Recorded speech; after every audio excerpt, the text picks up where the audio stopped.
기도하겠습니다. 사랑의 하나님, 나은 사람을 위하여서 이 땅에 예수 그리스도를 보내주심을 감사합니다.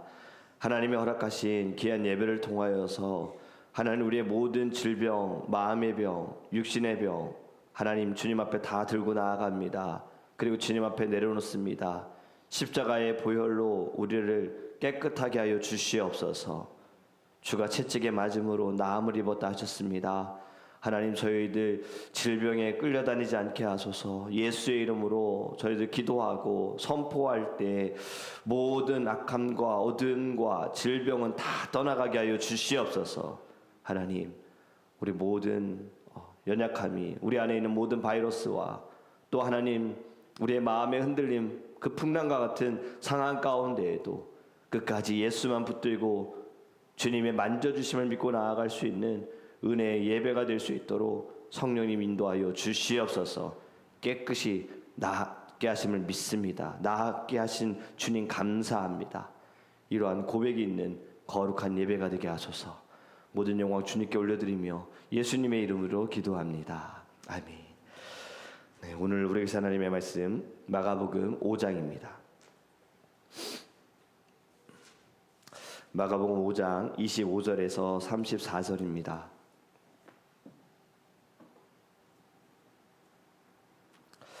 마가복음 5장 25절에서 34절입니다.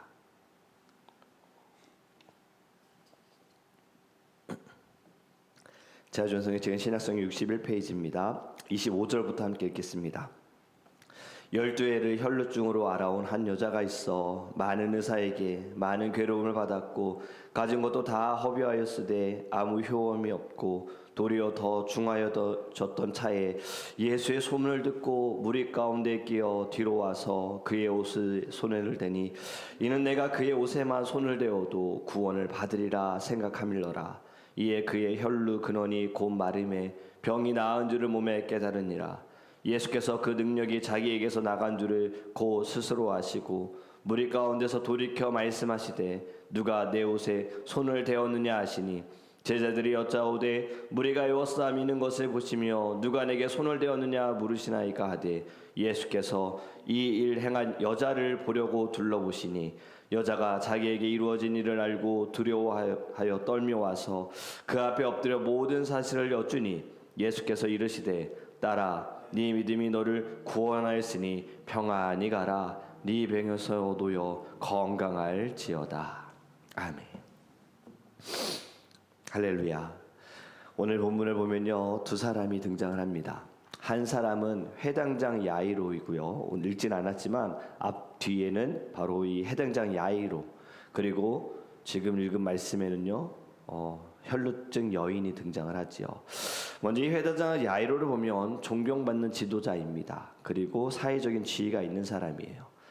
혈루병 여인은 이름도 나오지 않습니다. 12년 동안 혈루병으로 고통을 받았다. 율법적으로 부정한 존재로 취급을 받았던 여인이 등장하는데, 한 사람은 사람들 앞에서 예수님께 나왔고 다른 한 사람은 사람들 뒤에서 예수님을 만집니다. 예수님께 나온 방법은 다르지만 예수님 앞에서 별로 중요하지 않습니다. 그리고 신분도 중요하지 않습니다. 중요한 것은 단 하나, 믿음입니다. 믿음으로 만지면 기적이 일어납니다. 오늘 두 사람을 통해 믿음이 어떻게 기적을 일으키는지 한번 보기 원하는데요. 22절부터 보면 회당장 중 하나인 야이로라 하는 사람이 와서 예수를 보고 그 발 아래 엎드렸다고 말씀하고 있어요. 회당장은 유대 사회에서 영적인 지도자이고요. 지금으로 말하면 목사 또는 종교 지도자, 지역의 유지 리더입니다. 그런데 지금 그가 예수님께 와서 발 앞에 엎드렸다. 왜냐? 딸 때문이에요. 지금 자신의 사랑하는 어린 딸이 죽게 되었사오니 예수님 오셔서 만져주세요라고 간곡히 부탁하기 위하여 예수님 앞에 엎드립니다. 여러분, 사람은 절망할 때 진짜 믿음을 찾더라고요. 평소에는 자존심이 많고 체면을 지키려고 하는데 절망 앞에서 사람은요 무릎을 꿇습니다. 체면 차리지 않습니다. 우리가 병원 응급실에 가보면 그곳에서 막 정신없는 사람들이 보일 겁니다. 아파서 신음하는 사람들도 있지만 그 옆에서 어떻게 할지 몰라 하는 보호자들도 굉장히 힘들어합니다. 장례식장에도 마찬가지입니다. 늘 우리가 봤던 모습과는 다른 모습을 볼 때가 있어요. 막 한없이 흐느끼며 마지막 순간에는 정말 어쩔 줄 몰라서 막 눈물 콧물 흘리는 분들도 많이 보는데, 그게 왜 그럴까요? 체면 차릴 정신 없는 거예요. 체면을 차리고 있다면 아직까지 그렇게 힘든 건 아닌 거예요. 정말 간절한 사람은요, 자존심이고 다른 사람이 나를 어떻게 생각하냐 중요하지도 않습니다. 바로 지금 야이로 회당장이지만 아버지입니다. 자신의 사랑하는 딸 어떻게든 예수님 만지셔서 고쳐주시기를 바라는 그 간절함, 직분보다 자녀를 사랑하는 마음이 더 컸기 때문에 내가 이 사람 앞에 그 발 앞에 무릎을 꿇는다고 사람들이 나를 뭐라 한다고 이제 나를 회당장으로 여기지 않는다, 이것이 중요하지 않고 자녀를 사랑하는 마음이 더 커서 딸을 살리기 위해서 자신의 체면 다 내려놓습니다. 그래서 그가 예수님께 나올 수 있었던 거예요. 여러분, 왜 하나님이 고난을 허락하실까라는 우리는 질문을 할 때가 있는데, 성경으로 보면 고난은 단순한 불행이 아닙니다. 하나님이 우리를 하나님께로 이끄시는 도구로 쓰신다라는 거예요. 왜냐하면 평안함에 빠지는 순간에 우리도 모르게 하나님과 점점 멀어지고 있거든요. 바로 솔로몬이 그랬잖아요. 우리 수요일 성경 공부한 것처럼 지혜자, 정말 지혜가 뛰어난 사람이었는데 그의 결국에는 나중에는 타락자가 되었다. 나라가 굉장히 흥왕하고 잘되고 돌보다 은이 많은 하나님의 축복을 누리는 그때 솔로몬은 점점 하나님으로부터 멀어지고 있었고 그의 마음은 하나님이 없었다. 이것이 성경에서 말씀하는 거 아닙니까? 그런데 고난이 오면, 풍랑이 오면 기도하기 시작하는 거야. 더 간절히 주님을 찾는 거예요. 매달리는 거예요. 여러분, 우리의 인생에도 예수님께로 나오게 한 것이 있을 겁니다. 그것이 어떤 풍랑일지 개인마다 다 다를 것인데, 그 풍랑 속에서 우리는 선택해야 합니다. 그냥 절망 가운데 빠져 있을 것인가, 아니면 예수님께 나아갈 것인가, 예수를 붙들 것인가. 야이로는 후자를 선택했습니다. 예수님께 나아갔어요. 그리고 그로 인하여 기적이 시작되었어요. 여러분, 예수님이 야이로에게 가는 길에 또 한 사건이 일어나지요.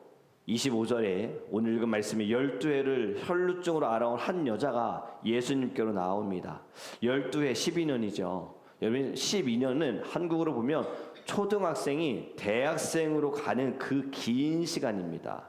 아주 오랜 시간 동안 병과 싸웠는데 26절에 많은 의사에게 많은 괴로움을 받았고 지금 의사들을 만나서 병 고침을 받으려고 했으나 오히려 더 괴로움을 당했다. 가진 것도 다 허비하였다.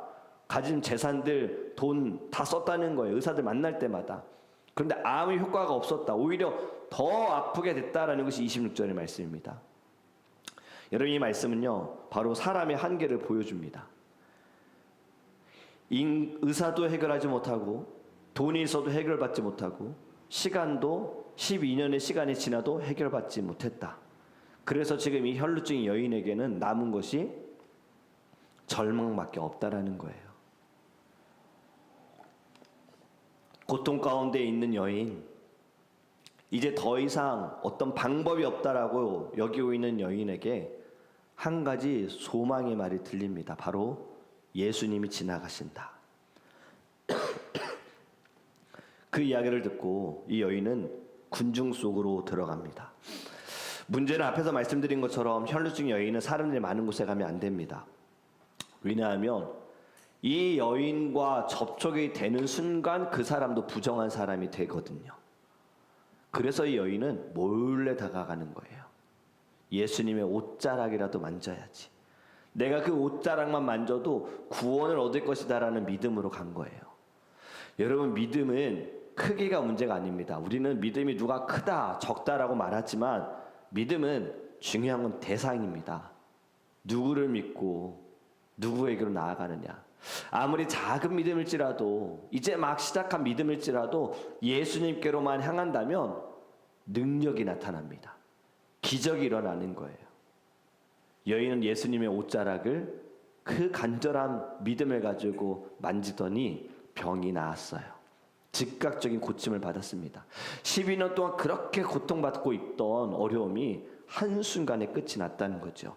그리고 30절에 이렇게 말씀합니다. 예수께서 그 능력이 자기에게서 나간 줄을 곧 스스로 아시고 무리 가운데서 돌이켜 말씀하시되 누가 내 옷에 손을 대었느냐. 질문하시죠. 이 질문에 제자들이 당황합니다. 지금 자기들도 예수님 곁에 있는 것이 어려워요. 왜냐하면 많은 군중들이 모여있고 자꾸 밀고 있거든요.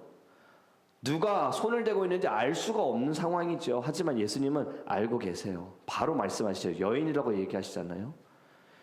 이것이 우리에게 주는 교훈이 무엇이냐면요, 군중이 만지는 것과 믿음으로 만지는 것은 다르다라는 거예요. 4명의 중풍병자를 데리고 예수님 앞에 나아갈 때에도 그 주변에 많은 사람들이 있었지만 간절한 믿음을 가지고 있는 4사람을 통하여 중풍병자가 고침받았습니다. 예수님이 이 땅에서 사역하실 때 많은 사람들이 따랐지만 다 고침받고 다 예수 믿었던 거 아닙니다. 열려있는 자, 사모하는 자, 믿음을 가진 자들에게만 기적이 일어났다는 거예요. 이것이 어디에서 우리가 알 수 있느냐? 예수님의 고향에서는 어떠한 기적도 일어나지 않았습니다. 예수님이 자란 곳에서는 예수님을 알았기에, 어렸을 때부터 예수님을 보았기 때문에 예수님을 인정하지 않았어요. 그러니 믿음이 없으니, 예수님을 향한 마음이 없으니 그 땅에서는 예수님의 기적이 나타나지 않았다는 거죠. 능력이 없어서가 아니라 바로 고침받으려는 사람의 믿음이 없기 때문에. 여러분, 예수님은 바로 아셨죠. 여인을 찾습니다. 여인은 자신이 고침받은 것을 알고 두려워서 떨며 스스로 나옵니다. 왜냐하면 율법을 어겼잖아요. 만졌잖아요. 부정한 자가 지금 누구를 만졌잖아요. 하지만 예수님은요, 여인을 책망하지 않고 오히려 딸이라고 부르십니다. 12년 동안 사람들에게 버림받은 여인입니다. 가족에게도 버림받은 여인입니다. 그런데 지금 예수님은요, 이를 딸이다라고 말씀하시는 것은 하나님의 가족으로 부르신 거예요. 예수님은 단순히 병을 고치시지 않습니다. 지금 이 여인의 몸을 회복시키셨고, 이 여인을 다시 가족의 품으로 돌려보내신 것은 사회적인 관계도 회복해 하셨고 그 영혼도 회복해 하셨습니다. 여러분, 이것이 복음의 능력이에요. 우리가 아는 복음, 우리가 믿는 복음, 예수 그리스도는요, 단순히 우리가 원하는 것만 고치시는 분이 아니라 그 이상의 것을 완전히 회복해 하시는 것이 주님의 은혜인 줄 믿습니다. 그래서 오늘 말씀을 정리해 보면요, 믿음은 무엇인가? 예수님을 만지는 손입니다. 예수님을 만져야 합니다. 절망 가운데에도요, 믿음, 예수님을 붙잡으면 기적이 일어납니다. 기적이 시작되는 거예요. 야이로, 그의 간절한 믿음이 그의 집에서 기적이 일어났어요. 결국엔 그 딸이 고침을 받았지요. 이 혈루증 여인으로 인하여서 가는 길에 딸은 죽었습니다. 하지만 예수님은 잔다라고 말씀하셨고 그 딸을 고쳐주셨어요. 혈루증 여인에게도 기적이 시작됐지요. 여러분, 오늘 이 새벽에 우리도 믿음으로 예수님을 만지기 원합니다. 그러할 때 기적이 일어나요. 왜 나의 삶에 기적이 일어나지 않는가? 이제 여러분 그 답을 아시겠죠? 나의 믿음을 돌아보셨으면 좋겠습니다. 나는 야이로와 같은 믿음이 있는가? 이 혈루증 여인과 같은 간절한 마음이 있는가? 작은 믿음, 정말 주님의 그 옷자락만이라도 만진다면 내가 낫겠다. 나의 육적인 병, 영적인 병이 낫겠다. 이러한 마음이 내 안에 있는가? 그리고 오늘 우리가 불렀던 찬양처럼 주님의 뜻이라면 주님 고쳐주소서. 주님 말씀하시면 내가 낫겠나이다. 주님 나를 고쳐주셔서 더 주의 일을 행하게 하소서. 여러분, 고침 받았는데, 병 고침 받았는데 이전과 다른 삶을 살지 못한다면, 여전히 똑같은 삶을 산다면, 병 고침 받았는데 오히려 더 혈기왕성하여서 예전보다 더 주님을 위해 살지 못한다면 정말 여러분 병 고침이 축복일까요? 병 고침을 받아서 주님과 더 멀어지게 되어지고 병 고침을 받아서 다른 사람을 더 아프게 한다면 과연 정말 그게 축복일까요? 여러분, 먼저 마음의 병이 고침 받아야 합니다. 우리의 모든 심령이 새롭게 변화되는 것이 더 중요합니다. 그리고 육신의 병도요, 하나님의 뜻에 맡겨드려서 하나님, 이 육신의 병이 내 영혼마저 병들지 않게 하소서. 주님이 육신의 병이 주님 자꾸 내 마음 가운데 분노로 반응하지 않게 하소서. 주님이 육신의 병이 내가 주를 위해서 헌신하고 복음을 전하는 일에 방해가 되지 않게 하소서. 주님, 오늘은 어제보다 조금 더 회복되길 원합니다. 주님 말씀하시면 단번에 나을 줄 믿습니다. 이 여인처럼. 하지만 주님의 뜻대로 되어지기 원합니다. 주님의 손에 맡겨드립니다. 여러분, 이러한 마음으로 주님께 우리의 믿음을 보여드리시기를 간절히 원합니다. 기도하겠습니다. 사랑해 주님, 감사합니다. 오늘 말씀을 보면서 두 사람을 봅니다. 믿음을 봅니다. 야이로와 12년 동안 혈루병으로 아파했던 여인. 주님, 우리의 믿음은 어떠합니까? 내 체면, 내 사회적인 지위, 인정, 사람들이 보는 시선, 이거 다 내려놓고 주님 앞에 나아갑니까? 주님께 매달리고 있습니까? 혈루병 여인처럼 그 옷자락만이라도 만지면 좋겠다, 만지게 될 때 내 병이 낫겠다라는 이러한 믿음, 주님 우리 안에 있습니까? 오늘 이 아침에 하나님 말씀을 통하여서 우리의 믿음을 점검합니다. 그리고 나는 얼마나 간절한가, 나는 정말 주님을 만나고 싶어서 내 모든 것을 얼마나 내려놓았는가, 하나님 돌아보게 하여 주시옵시고, 작은 믿음일지라도 주님께 나아갈 때에 기적이 일어나게 될 줄 믿습니다. 주님, 오늘 저희들이 작은 겨자씨만한 믿음으로 주님 앞에 섭니다. 주님 앞에 부르짖습니다. 기적을 행하여 주소서. 우리의 삶에 기적을 나타내 주소서. 하나님, 나의 모든 삶에, 나의 모든 육신에, 영혼에 기적을 행하여 주소서. 가정 안에, 교회 안에 기적을 행하여 주소서. 하나님, 사람들이 볼 때 어찌 이게 가능한 것인가라는 그 놀라운 일이 오늘 우리의 삶에 나타나기 원합니다. 하지만 주님, 내 뜻이 아닌 아버지의 뜻대로, 나의 시간이 아닌 아버지의 시간에 맞춰 이루어지게 하여 주소서. 그리 아니하실지라도 절망하고 실망함이 아니라 하나님께서 나를 사랑하고 있고 나를 붙들어주고 있고 사랑하는 아들아, 내 딸아라고 말씀하시는 주님의 그 마음을 깨달을 수 있도록 주님 우리 안에 뜨거움을 허락하여 주시옵소서. 오늘 하루도 저희들의 모든 살아가는 자리자리마다 하나님 생명이 있기 원하고 빛이 드러나기 원합니다.